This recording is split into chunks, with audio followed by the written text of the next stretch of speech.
Hi friends, ಎಲ್ಲರಿಗೂ ನಮಸ್ಕಾರ. ನಾನು ಈಗ ಮೊಳಕೆ ಕಾಳಿನ ಪಲ್ಯ ಯಾವ ಥರ ಮಾಡೋದಂತ ತೋರಿಸ್ತಾ ಇದ್ದೀನಿ. ನಾನು ಈಗ ಈ ಥರ ಇರ್ತಕ್ಕಂಥ ಮೊಳಕೆ ಕಾಳಿಂದು ಪಲ್ಯ ಯಾವ ಥರ ಅಂತ ಮಾಡೋದು ತೋರಿಸ್ತಾ ಇದ್ದೀನಿ. ಈ ಮೊಳಕೆ ಕಾಳು ನೋಡ್ರಿ ಎಷ್ಟು ಚೆನ್ನಾಗಿ ಮೊಳಕೆ ಬಂದಿದ್ದಾವೆ. ನೀವು ಇನ್ನೂ ಸ್ವಲ್ಪ ಹೊತ್ತು ಬಿಟ್ಟರೆ ಇನ್ನೂ ಜಾಸ್ತಿನೇ ಮೊಳಕೆ ಬರ್ತಾವ. ಈಗ ನನಗೆ ಅರ್ಜೆಂಟ್ ಇರೋದಕ್ಕೆ ನಾನು ಸ್ವಲ್ಪನೇ ಮೊಳಕೆ ಬಂದಿದ್ದು ತಗೊಂಡು ಪಲ್ಯ ಮಾಡ್ತಾಯಿದ್ದೀನಿ. ಪಲ್ಯ ಮಾಡೋದು ತೋರಿಸ್ತೀನಿ, ನೋಡೋಣ ಬನ್ನಿರಿ. ಈಗ ಗ್ಯಾಸ್ ಹಚ್ಚಿ ಪಾತ್ರೆ ಇಟ್ಕೊಳ್ರಿ. ಇದಕ್ಕೊಂದು 4 ಸ್ಪೂನಷ್ಟು ಎಣ್ಣೆ ಹಾಕಂಬ್ರಿ.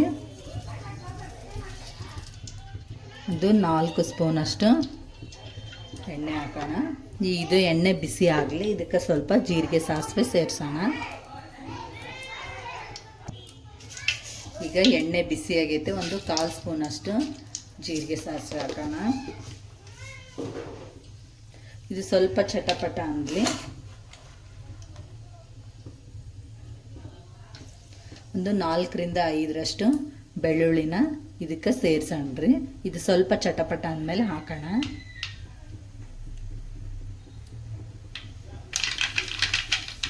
ಈಗ ಬೆಳ್ಳುಳ್ಳಿನ ಹಾಕೊಂಡ್ರಿ. ಇದ್ರ ಜೊತೆನೆ ಸ್ವಲ್ಪ ಕರಿಬೇವನ್ನು ಸೇರಿಸೋಣ.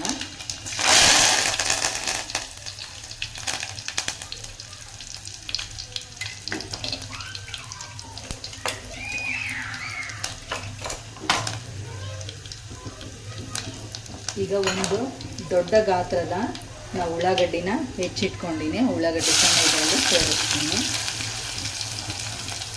ನಿಮ್ಗಿದ್ರಲ್ಲಿ ಇಷ್ಟ ಇರೋರು ಶೇಂಗಾ ಬೀಜ ಸಮ ಹಾಕ್ಕೋಬೋದು. ನಿಮ್ಗೆ ಇಷ್ಟ ಅದು ಬೇಕಂದರೆ ಹಾಕ್ಕೊಳ್ರಿ, ಇಲ್ಲ ನೀವು ಹಂಗೆ ಏನಾದರೂ ಮಾಡ್ಕೋಬೋದು.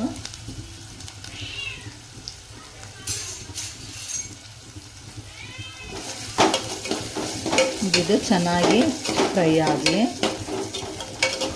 ಇದು ಸ್ವಲ್ಪ ಫ್ರೈ ಆದಮೇಲೆ ನಾನು ಇದಕ್ಕೆ ಹಸಿಮೆಣ್ಸಿನ್ಕಾಯಿ ಪೇಸ್ಟನ್ನ ಹಾಕ್ತೀನಿ.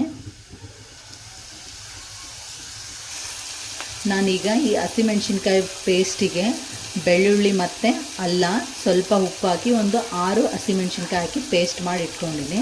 ಈ ಪೇಸ್ಟನ್ನು ಇದರಲ್ಲಿ ಸೇರಿಸ್ತೀನಿ. ನಿಮ್ಗೆ ಖಾರ ನೋಡಿ ಮೆಣಸಿನ್ಕಾಯಿ ಹಾಕ್ಕೊಳ್ರಿ.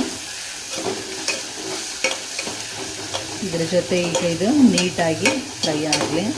ನಿಮ್ಗೆ ಇದ್ರಾಗ ಬೇಕಂದರೆ ಸ್ವಲ್ಪ ಸಬ್ಬಾಕ್ಷಿ ಪಲ್ಯ ಸಮ ನೀವು ಚೆನ್ನಾಗಿ ಹೆಚ್ಚಿ ತೊಳೆದನ್ನು ಹಾಕ್ಕೋಬೋದು.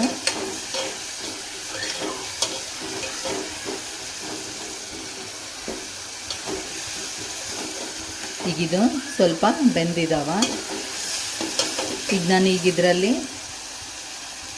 ಈಗ ಮೊಳಕೆ ಕಾಳನ್ನ ಹಿಂಗೆ ಹಾಕ್ತೀನಿ. ಇವು ಬೇಕಂದ್ರೆ ನೀವು ಸಪ್ರೇಟಾಗಿ ಹುರ್ಕೊಂಡು ಸಮ ಹಾಕ್ಬೋದು. ನಾನೀಗ ಹುರಿತಾ ಇಲ್ಲ, ಹಿಂಗೇ ಹಾಕ್ತೀನಿ. ಈಗ ನಾನು ಈ ಉಳ್ಳಾಗಡ್ಡಿ ಜೊತೆಗೆ ಈ ಕಾಳು ಸಮ ಸ್ವಲ್ಪ ಫ್ರೈ ಮಾಡ್ಕೊತೀನಿ. ನೀವು ಸಪ್ರೇಟ್ ಹುರಿದು ಹಾಕಿದರೆ ಜಾಸ್ತಿ ಹೊತ್ತು ಈ ಥರ ನೀವು ಉಳ್ಳಾಗಡ್ಡಿ ಜೊತೆ ಅವನ್ನ ಫ್ರೈ ಮಾಡೋ ಅವಶ್ಯಕತೆ ಇರಲ್ಲ.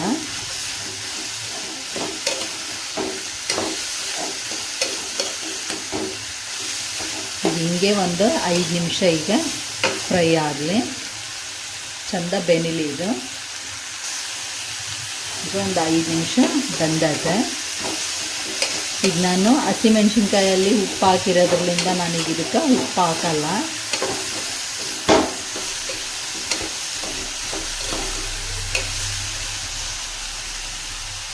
ಗ್ಯಾಸ್ ಸ್ಲಿಮ್ಮಲ್ಲಿಟ್ಟು ಒಂದು 5 ನಿಮಿಷ ನೀವು ಚೆನ್ನಾಗಿ ಫ್ರೈ ಮಾಡಿರಿ. ಇದಕ್ಕೆ ಸ್ವಲ್ಪ ನಾನೊಂದು 1/4 ಸ್ಪೂನಷ್ಟು ಅರಿಶಿಣ ಪುಡಿನ ಹಾಕ್ತೀನಿ.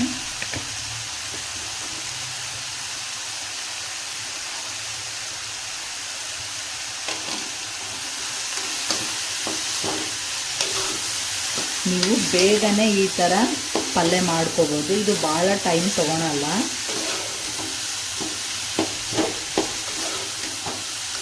ಈಗ ಕಾಳಲ್ಲಿ ನೀರಿನ ಅಂಶ ಇರುತ್ತೆ.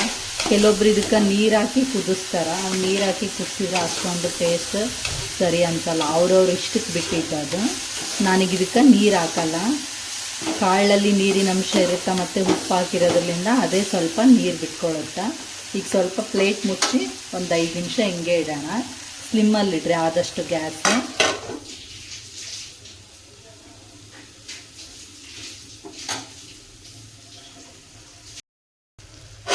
ಈಗ ಬೆಂದಿದೆ ನೋಡಿದ್ರಿ.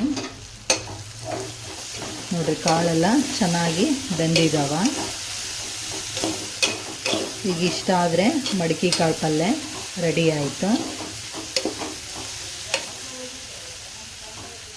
ಈ ಮಡಿಕೆ ಕಾಳು ಪಲ್ಯ ವಿಡಿಯೋ ನಿಮ್ಗೆ ಇಷ್ಟ ಆದರೆ ಲೈಕ್ ಮಾಡಿರಿ, ಶೇರ್ ಮಾಡಿರಿ ಮತ್ತು ಸಬ್ಸ್ಕ್ರೈಬ್ ಮಾಡಿರಿ. ಮತ್ತೆ ಮುಂದಿನ ವಿಡಿಯೋದಲ್ಲಿ ಭೇಟಿಯಾಗೋಣ. ಬಾಯ್.